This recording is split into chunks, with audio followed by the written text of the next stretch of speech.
India's river systems face a severe dual crisis of pollution and infrastructure gaps. Recent data reveals over 290 polluted river stretches across the country. Central water commission government of India की report बताती है कि पूरे भारत में 296 नदियां ऐसी हैं जो पूरी तरह से प्रदूषित हो चुकी हैं। 271 ऐसी नदियां हैं जो अलग अलग स्टेट से होकर प्रवाहित होती हैं।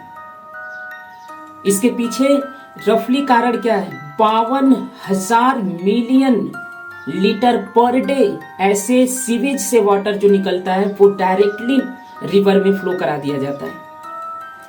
कूड़ा कचरा जितना भी है सबको नदियों में फ्लो करा दिया जाता है। चलिए एक छोटा सा एग्जांपल्स के माध्यम से आपको मैं दिखाता हूं। आप के इस वीडियो स्क्रीन पर एक नदी का पूरा चेहरा दिख रहा होगा, वो नदी मेरे गांव की है। आज से 15 साल पहले जब हम लोग आलू बीनने जाते थे अपने गांव के खेतों में, जब धूप लगती थी और प्यास लगती थी तो हम इस नदी का पानी पीते थे। इतना स्वच्छ, निर्मल और शीतल हुआ करता था इसका पानी। लेकिन आज आप देख रहे हैं कि इस नदी की क्या हालत हो गई। ऐसे ही तमाम नदियां हैं जिनकी हालत इससे भी बदतर हो चुकी है। जलीय जीव जंतु का क्या हुआ? मानव अपने सुविधा में इतना लीन होता जा रहा है कि पृथ्वी पर प्राकृतिक संसाधनों के बारे में भी विचार नहीं कर रहा है। जब वो प्राकृतिक संसाधन के संतुलन को असंतुलित करने की कोशिश करता है तब नेचर अपना बदला लेती है, और नेचर बदला लेना शुरू कर चुकी है।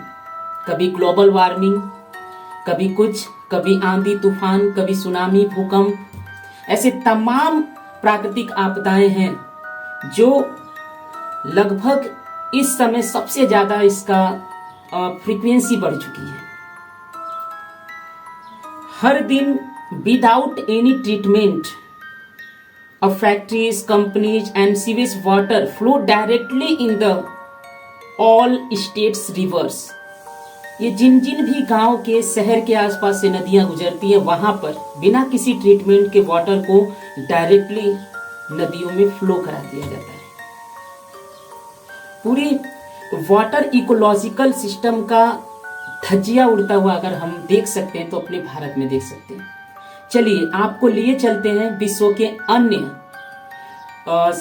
देशों के नदियों के बारे में।